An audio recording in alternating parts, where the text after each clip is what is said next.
Ohio State back to start the 2024 season at the Horseshoe. They win 52-6. The Notebook is back in the hottest post-game press conference in all of America. Welcome back to the podcast. I am Austin Ward. Buckeyes big winners over Akron. Let's get out of here and cool down as fast as we can and get into what happened for the Buckeyes in the season opening win. I've never had this happen before. Right here, Denzel Burke he stopped his press conference. He said, "I'm too hot, man. I'm pouring down sweat." Will Howard was at the main podium. And he said, "I'm sorry, guys. Is this what it's normally like in here? It is very hot." Everyone was about to pass out in that room. I told Will, maybe just give some shorter answers. Stop being so eloquent. Maybe that could get us out of here. But he did not want to do that. He wanted to make sure to take the time to get into that game, which, of course, was a win for the Buckeyes. A little bit disjointed early on, as a lot of openers can sometimes be. We'll go through the quarter by quarter there. And it took a while for the Buckeyes to find their footing and get things going. Ryan Day described it as sort of being too amped up for the Buckeyes. They had a bunch of new faces out there playing for the first time, most notably on the offensive line, where you had Donovan Jackson not playing. Look at this. It's television's Adam King. This isn't my schedule once a week. Once a week? I get to come on and say hello, right? What did you think about Will Howard's performance there? I thought he made a lot of throws that made me feel confident in him. I think there's obviously question marks anytime you're a new quarterback, but I think I feel a lot more comfortable week one with Will Howard than I did with Kyle McCord. You made a smart decision to stay out here where it's cool and not go upstairs in that press conference. I had heard some texts that things in there were a little tight and a little hot. Yeah. Very much like Austin Ward's hair. Oh, wow. Didn't expect that. Check on what's going on here. Will Howard's still doing some more television. We've got, it's first game pizza, Berm. Pepperonis, all gone. Sausage, all gone. And then right here, this is what everyone needs. Some smoothies to recover from what you need to hydrate. You were on the field the whole time. You're sweating it. Will,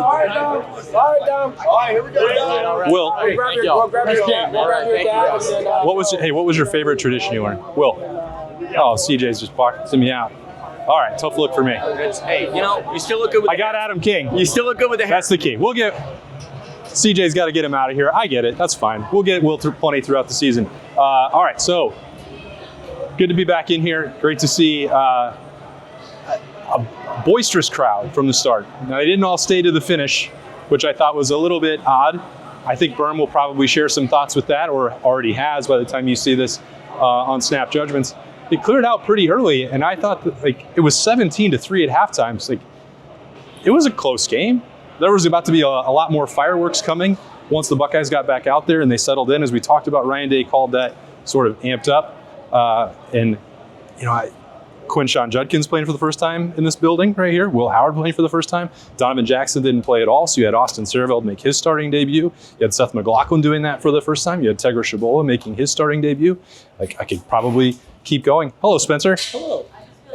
Oh, could keep going, but that's why I think any notion that Ohio State would have come out and played a perfect game in the opener is a little bit off base. This is Berm's office, by the way. I did think that if you're talking about even not playing a perfect game, I think it would have been okay to say maybe something a little more impressive than 17-3 in the first half would have been okay. But I don't know. I'm trying to approach this evaluation of the opener from the perspective that, yes, they were doing a lot of these things for the first time. Chip Kelly it was his first game too, if we can keep going through the whole lineup, and Caleb Downs. That was a ton of people doing this for the first time. It's not an excuse. Ohio State wound up finding its footing and won this game 52-6, and they showed the sort of things that you expected to see in the second half. So there are a lot more positives, way more positives for the Buckeyes to take from this game than anything else. So you went through the first quarter. I think the fun, in hindsight, storyline will be getting through Jeremiah Smith's debut. The screen pass, it was blocked up perfectly. That might have been the best play call, best execution, offensive line, everything working in sync. And then the one person that you don't think is maybe going to put it on the ground there, Jeremiah Smith does, follows that up. He's got a false start penalty right after that. But go wherever you want, Jimmy. You don't worry about us.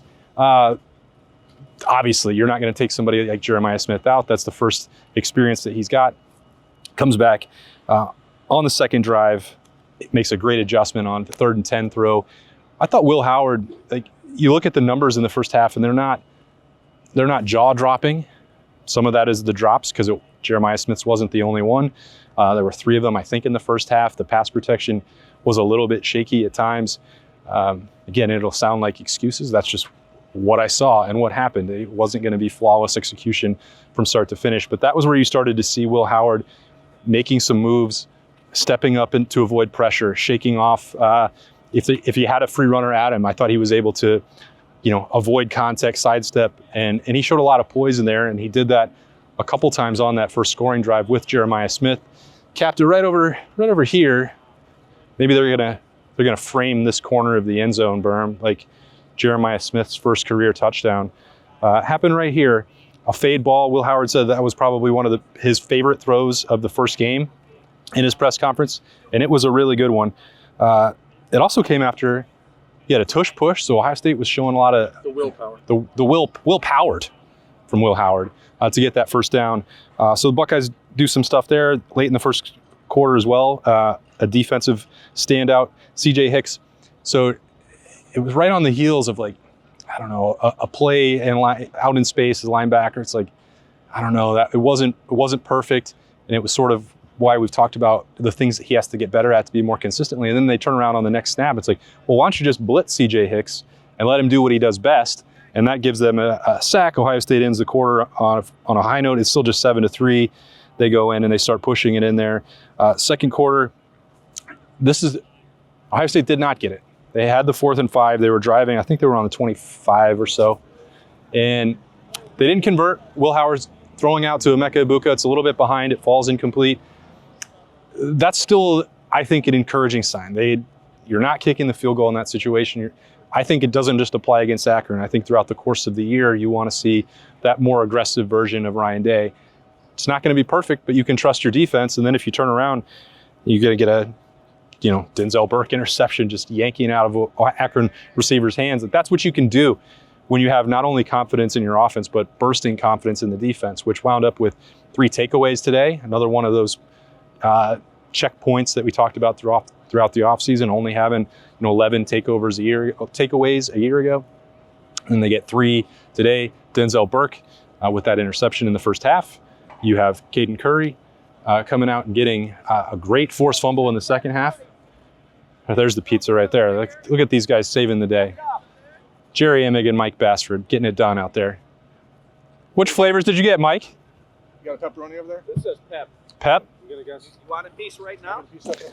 Put one in Berm's mouth. These might be cookies. No, that's pep. Look at that. Still good. That's pep, nice and hot. That man needs fuel. I'm good right now. I'm still talking on camera, so I don't think I'll eat pizza. Yeah.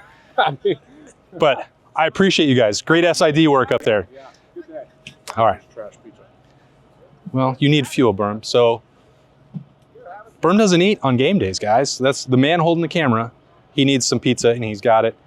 It's probably not the best pizza he's ever had, but I think bad pizza, it's still better than just about anything else.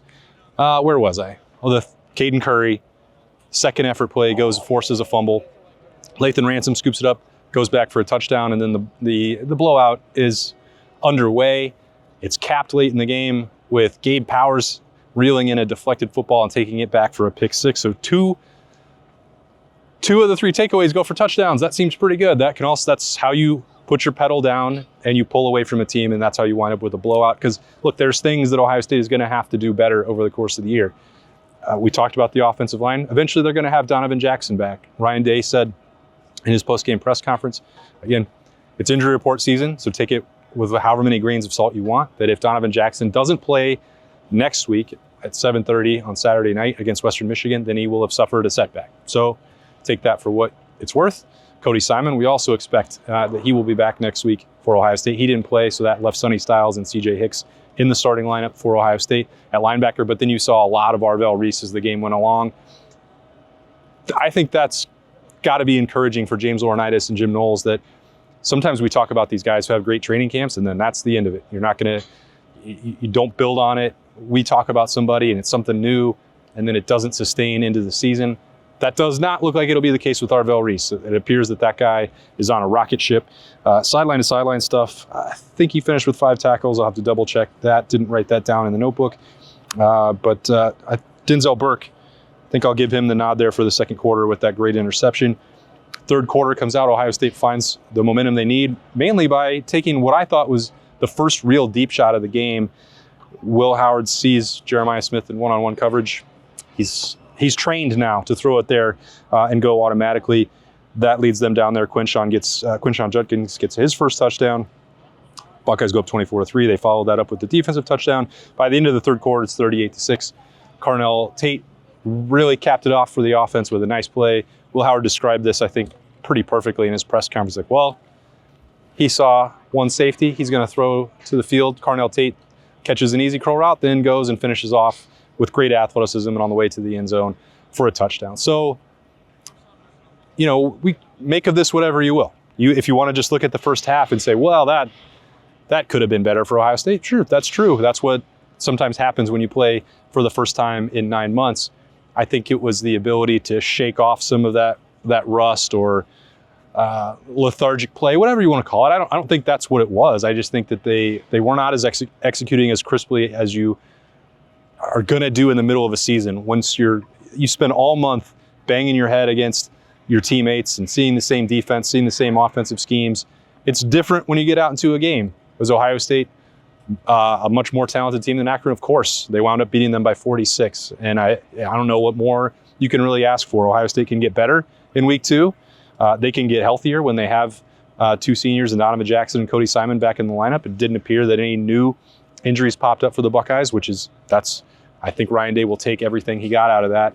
And that will allow him and us and everybody else to move on to week 2, which will be back in this building next Saturday night in prime time against Western Michigan. That's all I got for this week. I'll try harder to beat CJ Barnett in coverage and get to the quarterback, but we'll see. It appears that's going to be the new challenge for this year. Will Howard's going to get an escort out, but I'm going to find my way around it because that's what is demanded of the notebook on the podcast. Buckeyes win 52-6. Thanks for joining us. I'll talk to you later.